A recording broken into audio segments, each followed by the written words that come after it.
The life insurance policy had been a graduation gift from my grandfather when I finished my master's degree in criminology 3 years ago. At 28, I was the first person in our family to earn an advanced degree, and Grandpa Joe wanted to make sure I had proper financial protection as I started my career in what he called important work. Smart people plan ahead, he'd said, writing the check for the first year's premium on a $500,000 term life policy. This will give you a foundation to build on. You never know what dangers your line of work might bring. My sister Rachel, 31, had rolled her eyes when she heard about the gift. Who needs life insurance at 25? It's not like you have dependents or anything important to protect. Grandpa's just throwing money away on someone who probably won't even keep the job. My parents had agreed with her assessment. It seems premature, Mom said, examining the policy documents with obvious skepticism. Life insurance is for people with families and mortgages, not single women with entry-level government positions. Grandpa's just trying to make her feel important, Dad added dismissively. Like getting a degree in criminology makes her some kind of professional instead of just another government clerk filing paperwork. But I'd kept the policy active, paying the premiums religiously even when money was tight during my first year working for what my family called my dead-end government job. They assumed I was some kind of clerk or administrative assistant filing papers in a federal building somewhere, earning what Rachel constantly referred to as that cute little government salary. The truth was significantly more complicated. I worked as a federal financial crimes investigator, specializing in insurance fraud and identity theft cases. My criminology degree and subsequent FBI training had led to a position with the Bureau's Financial Crimes Division, where I spent my days tracking down people who committed exactly the kinds of fraud my family seemed to think were minor inconveniences or clever financial planning. My family's dismissive attitude toward my career wasn't new or surprising. Rachel worked as a regional sales manager for a major pharmaceutical company, earning what she constantly reminded everyone was real money in the private sector. Not like those pathetic government paychecks. My parents were proud of her corporate success, her downtown office with city views, and her ability to afford luxury vacations and designer clothes. Sarah's government salary is so adorable, Rachel would say at family gatherings, her voice dripping with condescension. It's sweet that she has job security, even if the pay is absolutely terrible and there's no real advancement potential. At least she'll have decent benefits when she retires, Mom would add, as if I was already settling into a life of comfortable mediocrity. Government workers don't make much money, but they get good health care. Dad's perspective was more direct and cutting. Government work is for people who can't make it in competitive industries. Safe, stable, but not very ambitious. Some people just aren't cut out for the pressure of real business. They had no idea that my adorable government salary was actually quite competitive with private sector positions, or that my work involved complex financial investigations requiring exactly the kind of analytical skills and business acumen they thought I lacked. More importantly, they had no idea that my security clearance and specialized training made me one of the federal government's experts on financial fraud detection and prosecution. The insurance policy issue began escalating about 8 months ago when Rachel started experiencing what she diplomatically called career transitions. Her pharmaceutical company had been acquired by a larger corporation, and the new management had eliminated her position along with several others in a cost-cutting reorganization. I can't believe they laid me off after everything I contributed to that company. She complained bitterly at Sunday dinner shortly after receiving her termination notice. 7 years of consistent sales performance and they just throw me away like garbage. You'll find something even better, Mom assured her, reaching across the table to pat her hand sympathetically. Someone with your experience and proven track record won't be unemployed for long. The job market is absolutely brutal right now, Rachel said, stabbing at her food with obvious frustration. All the good corporate positions want candidates with specialized training, advanced degrees, or federal security clearances. Things that take years to develop. Dad looked meaningfully in my direction. Maybe Sarah could help with networking. Government employees must know about other federal positions, and it sounds like those jobs have better security anyway. I work in a very specific field, I said carefully, trying to avoid revealing details about my actual responsibilities. I'm not sure what positions might be available that would match Rachel's background in pharmaceutical sales. What exactly do you do all day? Rachel asked with obvious irritation and growing suspicion. You always give these incredibly vague answers about government work and sensitive information, like you're some kind of secret agent or something. Some aspects of my job do involve confidential investigations and sensitive financial information. I replied truthfully, though I knew she wouldn't take the answer seriously. Rachel laughed, a sound completely devoid of warmth or humor. Confidential investigations? You're not CIA or FBI, Sarah. You probably process unemployment benefit applications or Social Security paperwork. Let's not pretend your filing job involves national secrets. My parents nodded along enthusiastically with her assessment.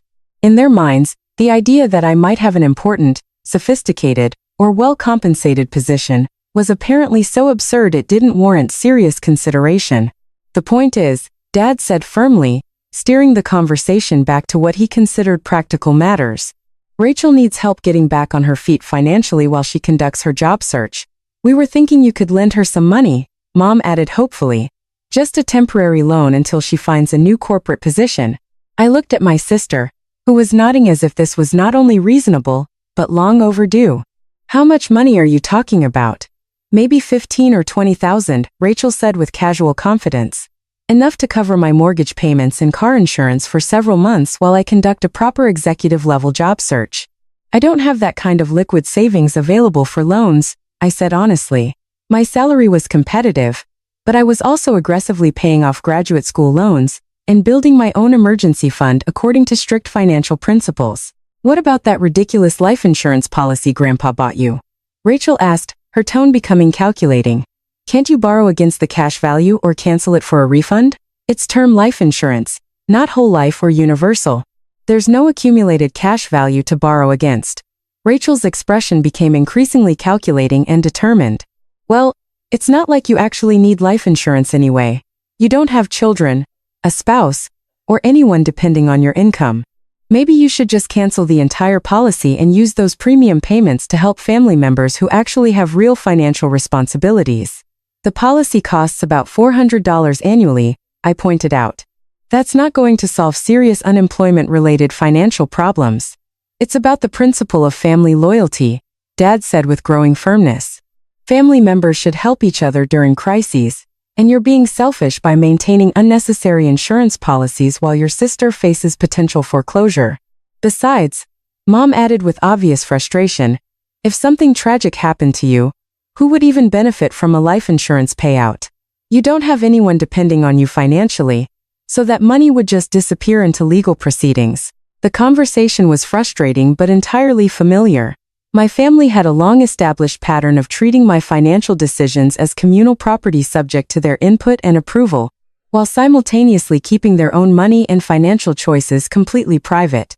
Rachel had never offered to help with my student loan payments during my early career, and my parents had never suggested she should cancel her own insurance policies or liquidate investments to contribute to general family financial needs. Over the following weeks and months, the pressure intensified dramatically as Rachel's job search proved more difficult than she'd anticipated.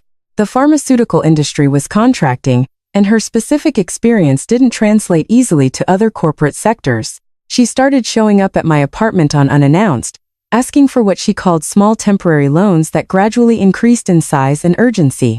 Just $800 for groceries and utilities this week became. Can you cover my car payment so I don't lose transportation to interviews? Which rapidly escalated to I need $3,000 for my mortgage payment or the bank will start foreclosure proceedings. Each request came with increasingly elaborate guilt trips about family loyalty, sisterly obligations, and reminders that I had guaranteed government job security while she was struggling through the worst unemployment crisis in decades. You're literally the only person in our entire family with stable income right now, she'd say during these impromptu visits. It's incredibly selfish to hoard money in savings accounts when I'm facing homelessness and financial ruin. When I couldn't meet her increasingly large and frequent financial demands, Rachel started focusing obsessively on the life insurance policy again, bringing it up at every family gathering and phone conversation. That policy is just sitting there doing absolutely nothing productive, she'd argue with growing frustration. If you really cared about family welfare, you'd find a way to make that insurance work for all of us instead of just yourself. Life insurance isn't an investment vehicle or emergency fund, I'd explain patiently. It's specifically designed to provide income replacement if something happens to the policyholder. But you don't have dependents or financial obligations that would require income replacement. Who cares if your government salary stops when you die? You're not supporting children or a spouse.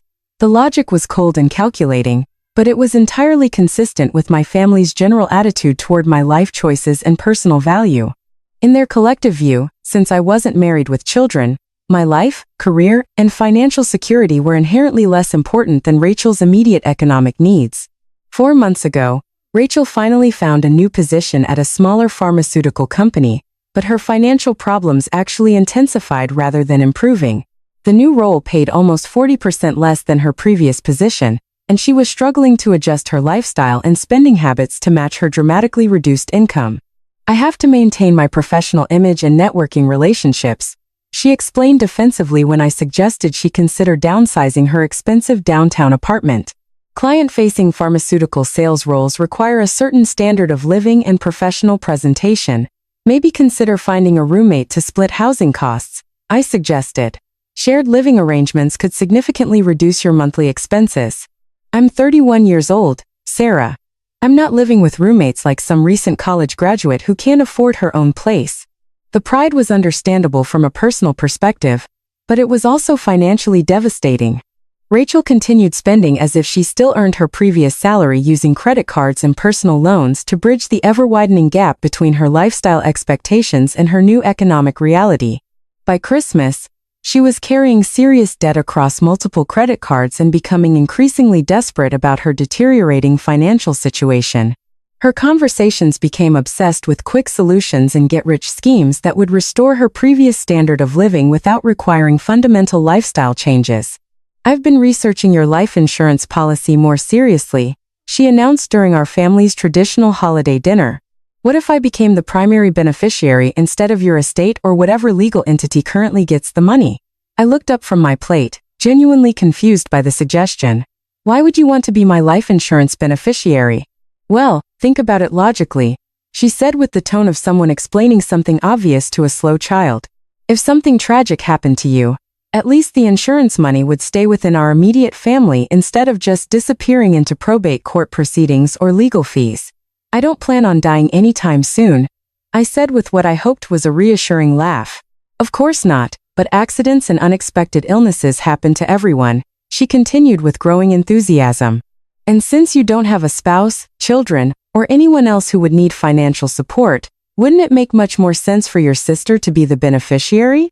Mom and Dad were nodding along enthusiastically, as if this was not only reasonable but long overdue. Sarah's always been the responsible, practical one in our family, Mom said approvingly. It would be just like her to make sure her insurance money stays with people who really understand how to manage it properly. It's actually quite thoughtful when you think about it, Dad added with obvious satisfaction. Making Rachel the beneficiary would provide her with long-term financial security and peace of mind. I found their reasoning somewhat odd, but didn't think too much about it at the time. People named family members as life insurance beneficiaries constantly, and Rachel was technically correct that I didn't have dependents who would need the financial protection if something happened to me. I'll consider it and maybe discuss it with my insurance agent, I said diplomatically, mostly trying to end the conversation and move on to other topics. But Rachel wasn't willing to wait for my decision, or trust me to follow through on my promise to consider her suggestion. 3 weeks ago, I received an unexpected phone call from my insurance company's customer service department during my lunch break at work. Ms. Martinez, we're calling to confirm some recent changes made to your policy, the representative said in a friendly, routine tone. What kind of changes? I asked, immediately feeling a chill of suspicion. According to our system, you contacted us last week to update your primary beneficiary information. We just want to verify that everything is correct in our records. My stomach dropped. I definitely haven't made any calls to change my policy. Let me pull up the specific details, the representative said. I could hear rapid typing in the background. The modification was requested by telephone last Tuesday afternoon, using your complete policy number and social security number for identity verification. Someone else must have called pretending to be me, I said, my mind immediately jumping to the obvious suspect. According to our call logs, the person requesting the change knew your complete personal information and answered all our security questions correctly, the representative continued. The primary beneficiary was changed from your estate to Rachel Martinez, listed as your sister. I need to report this as fraud immediately, I said. already mentally shifting into my professional mindset as a financial crimes investigator. We'll initiate an investigation right away. Can you come to our regional office tomorrow morning to file a formal complaint and provide documentation? I spent the remainder of that day conducting a thorough review of all my financial accounts, credit reports, and personal information, looking for additional signs of identity theft or unauthorized access. The insurance beneficiary change was the only irregularity I discovered, but it was a significant and serious violation.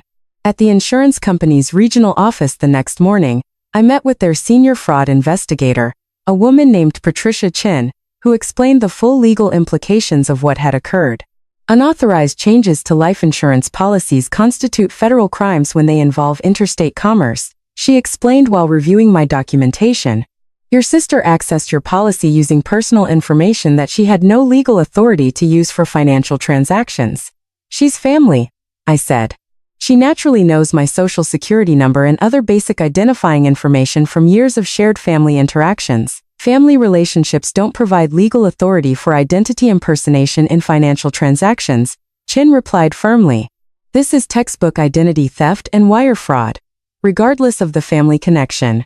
The insurance company's internal investigation revealed that Rachel had called from her office phone number, using my complete personal information to convince their customer service representative that she was actually me calling to make routine policy changes. She then provided her own contact information as the new primary beneficiary, effectively stealing control of a $500,000 financial instrument. We'll need to report this to federal authorities immediately, Chin explained.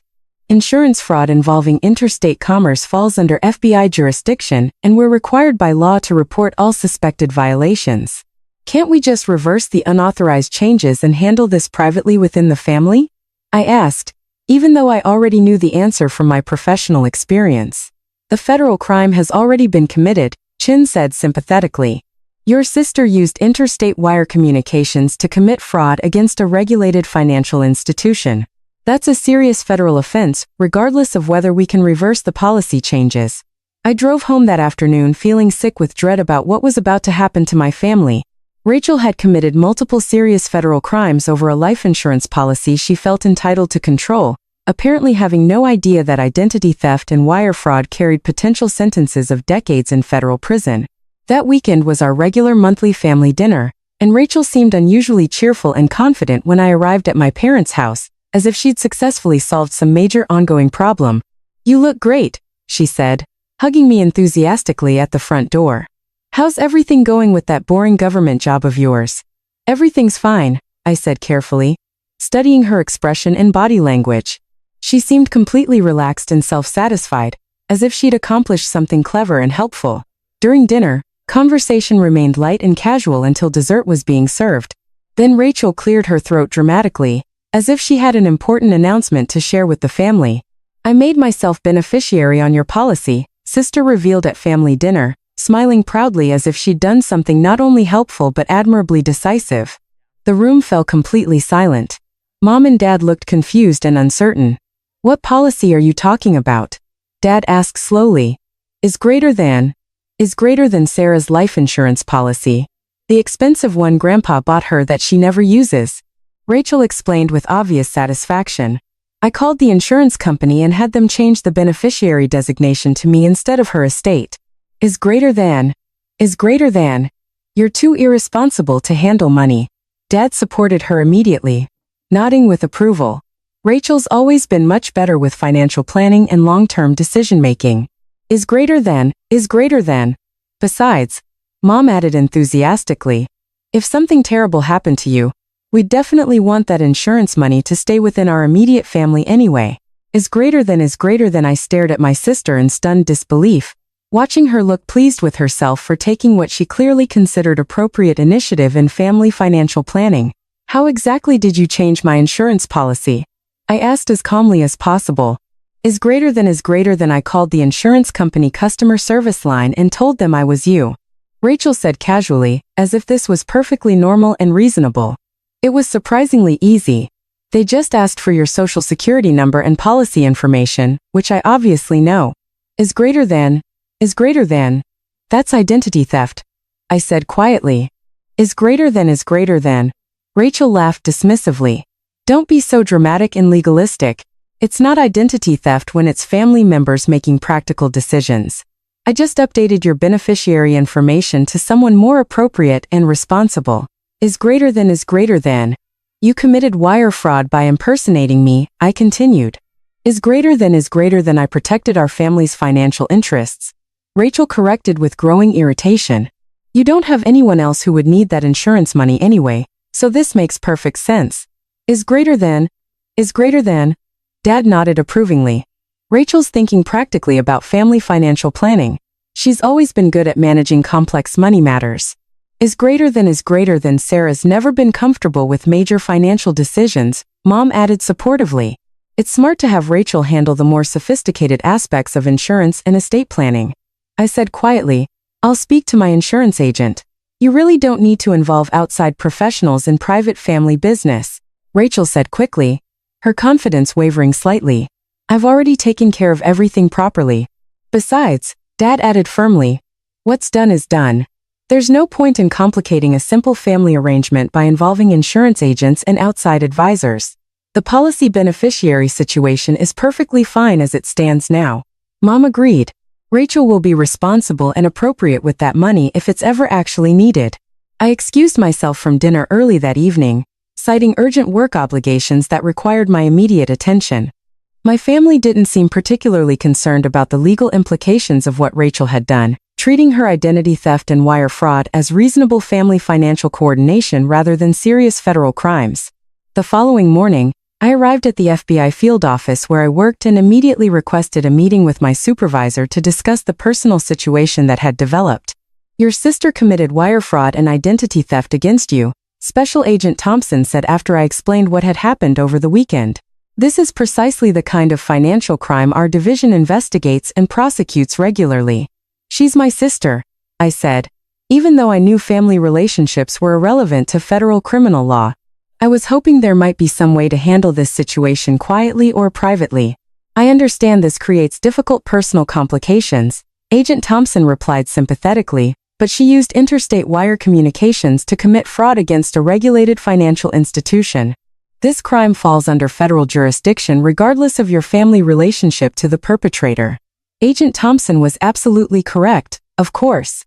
The same federal laws I spent my career enforcing against strangers applied equally to family members who committed identical crimes. Personal relationships didn't create exemptions from wire fraud or identity theft statutes. What happens now in terms of standard procedure? I asked. We follow normal investigation protocol, Agent Thompson explained. We'll coordinate with the insurance company's fraud investigation division, document all available evidence, and pursue appropriate federal charges through the U.S. Attorney's Office. How serious are the potential charges? Wire fraud carries up to 20 years in federal prison. Identity theft adds another mandatory 5 years. The dollar amount involved makes this a high-value financial crime case. I thought about Rachel sitting at family dinner the previous evening, proudly describing her clever solution to what she saw as an inefficient family financial arrangement. She apparently had no idea that she'd committed multiple felonies that could result in decades in federal prison. She used her office telephone to make the fraudulent call to the insurance company, I added. There should be a clear electronic trail documenting the crime. Office phone records actually strengthen our case significantly, Agent Thompson noted. We'll have precise documentation of when the call was made, from what number, and we can subpoena her employment records to establish her access to office communication systems.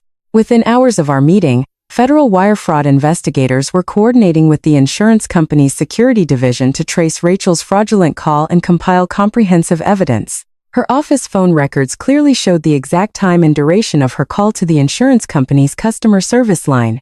By Thursday morning, federal agents had obtained arrest warrants for Rachel based on overwhelming evidence of identity theft and wire fraud. The investigation had moved with extraordinary speed because the evidence was recent, comprehensive, and documented through multiple independent sources. We'll arrest her at her workplace, Agent Thompson explained during our briefing meeting. That's standard protocol for white-collar financial crimes committed using office resources and during business hours. I was at my desk reviewing other case files when my personal cell phone rang that afternoon. The caller ID showed my mother's number. Sarah, something absolutely terrible has happened, Mom said, crying hysterically. Rachel's been arrested at her office by federal agents. What are the charges? I asked, though I already knew the answer. They're saying she committed wire fraud and identity theft against you. Mom continued through her tears. Federal agents arrested her in front of all her coworkers and supervisors. I could hear Dad shouting angrily in the background about constitutional rights, police overreach, and the need for expensive criminal defense lawyers. They confiscated her computer and all her office files, Mom continued. Her supervisor fired her immediately and they escorted her out of the building in handcuffs. What specifically did the federal agents tell you about her alleged crimes? Something about insurance fraud and stealing your identity to change financial documents, Mom said, her voice becoming confused and uncertain. But that's completely impossible. She was just updating your beneficiary information as part of normal family financial planning. Dad took the phone away from Mom. This is clearly a massive misunderstanding, he said angrily. Rachel was helping coordinate your financial affairs, not committing crimes against you. She impersonated me to change my insurance policy without my knowledge or permission, I explained calmly. That constitutes identity theft and wire fraud under federal law. Don't be ridiculous, Dad snapped. Family members can't steal from each other or commit identity theft. This is just bureaucratic nonsense. Yes, they absolutely can. And Rachel did exactly that. You actually reported your own sister to federal law enforcement? Dad's voice was filled with incredulous anger and disbelief. I reported identity theft and wire fraud to the appropriate authorities. The fact that the perpetrator happens to be my sister doesn't change the criminal nature of her actions. Mom took the phone back. How could you possibly do this to Rachel? She demanded. She was just trying to help organize family finances in a more efficient way. She committed multiple federal felonies. Mom, this isn't about family financial planning. Over a stupid insurance policy that you don't even need or use. The specific purpose or value of the targeted financial instrument doesn't matter under federal law. Identity theft and wire fraud are serious crimes whether someone steals $50 or $500,000. There was a long pause on the line. Then Dad's voice in the background. Did you say $500,000? That's the face value of the life insurance policy Rachel fraudulently changed without my knowledge or consent. We had absolutely no idea the policy was worth that much money, Mom said quietly, her voice changing tone completely. Rachel knew the value. That's precisely why she wanted to become the beneficiary. The conversation ended abruptly with my parents hanging up on me without another word. Over the following week, additional details about Rachel's legal situation became increasingly clear and serious. Federal prosecutors were pursuing wire fraud, identity theft, and conspiracy charges based on the systematic nature of her crime, researching my personal information, planning the fraudulent telephone call, successfully impersonating me to insurance company representatives and then lying to family members about her criminal actions. The premeditated and calculated nature of her fraud suggested this wasn't an impulsive mistake or moment of poor judgment, but rather a carefully planned crime designed to steal control of a valuable financial asset. Rachel's new employer terminated her immediately upon learning about her federal arrest and the nature of the charges against her.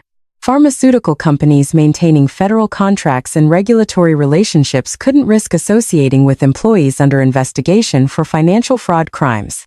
Her criminal defense attorney strongly advised her to accept a plea agreement rather than risk trial on federal charges that could potentially result in 25 years in federal prison if she were convicted on all counts.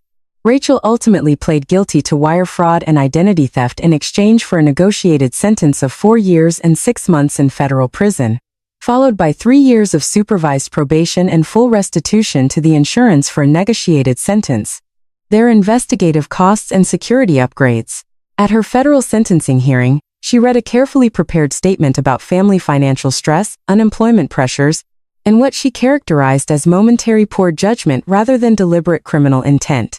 The defendant's explanation suggests a fundamental misunderstanding of legal boundaries, property rights, and personal autonomy, Judge Martinez observed during the sentencing proceedings.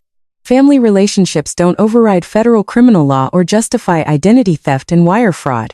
Ms. Martinez used sophisticated knowledge of insurance industry procedures and her sister's personal information to commit premeditated financial fraud, the federal prosecutor added. This wasn't a moment of poor judgment or family miscommunication. It was a calculated crime involving identity theft, wire fraud, and systematic deception. Rachel received 4 years and 6 months in federal prison, followed by 3 years of supervised probation. She'll also be required to pay full restitution for investigative costs, and will be permanently barred from working in financial services, insurance, or any industry requiring fiduciary responsibility. My parents attended the sentencing hearing, sitting silently in the back row, while federal judges and prosecutors explained how their daughter's family financial planning constituted systematic fraud that violated multiple federal statutes designed to protect victims of identity theft. After the hearing concluded, Dad approached me in the courthouse hallway, his face reflecting a mixture of anger and defeat. "I hope you're satisfied with the outcome," he said bitterly. "Your sister is going to spend the next 4.5 years in federal prison because of your decision to involve law enforcement. Rachel is going to prison because she chose to commit multiple federal crimes," I replied calmly. "I didn't force her to steal my identity or commit wire fraud. You could have handled this privately within the family. Federal crimes involving interstate commerce cannot be handled privately. They must be investigated and prosecuted according to federal law." Mom joined our conversation, her eyes red from crying throughout the sentencing hearing. 4.5 years in federal prison over what she thought was a simple family misunderstanding. "It wasn't a misunderstanding," I corrected. "Rachel knew she was impersonating me when she called the insurance company. She committed deliberate fraud." "We had no idea you worked for the FBI," Dad said accusingly. "If we'd known you were a federal agent, we never would have suggested she update your beneficiary information. You should have asked about my actual job responsibilities instead of assuming I was incompetent. How were we supposed to know your government work was important or significant?" By showing basic interest in my career and life choices instead of dismissing everything about me as unimportant. Mom shook her head sadly. "Your own sister is going to federal prison because you cared more about bureaucratic rules than family relationships. My sister is going to prison because she committed identity theft and wire fraud against a federal law enforcement officer. Those are serious crimes with mandatory prosecution requirements." I walked away from my parents that day and made the decision not to maintain contact with them going forward. Rachel is currently serving her sentence in a minimum security federal facility located in another state. She'll be eligible for early release in 3.5 years if she maintains good behavior and successfully completes financial crimes, education, and rehabilitation programs. My life insurance policy was restored to its original beneficiary designation, my estate, with enhanced security procedures to prevent similar fraud attempts. The insurance company provided me with accommodation letter for my cooperation in their investigation and subsequent security improvements. I continue working federal financial crimes cases, though I've been transferred to different investigation teams to avoid any appearance of conflict of interest. My colleagues know me as a thorough and dedicated investigator who understands the serious personal impact of identity theft and fraud on victims' financial security and peace of mind. Sometimes family members convince themselves that blood relationships excuse criminal behavior. Sometimes they're so focused on their own financial problems that they don't recognize when they're committing serious felonies against people they claim to love. And sometimes the family member they're targeting for identity theft and fraud happens to be the exact federal agent trained to investigate and prosecute their specific crimes. Rachel learned about federal wire fraud and identity theft law in the worst possible way, from a federal courtroom, wearing an orange jumpsuit, listening to a judge explain how family relationships don't override criminal statutes or justify stealing other people's financial assets. I learned about these laws much earlier through FBI training academies and years of prosecuting people who thought their personal circumstances justified their criminal choices. In the end, federal law treats everyone equally, whether they're strangers committing fraud against random victims or sisters stealing from federal agents they assumed were too unimportant and powerless to fight back effectively. The difference is that federal agents know exactly how to document evidence, coordinate with prosecutors, and ensure that justice is served efficiently, thoroughly, and completely. Rachel's 4.5-year sentence reflects not just the seriousness of her crimes, but the comprehensive nature of an investigation conducted by someone who understood exactly what evidence would be needed to prove federal wire fraud and identity theft beyond any reasonable doubt.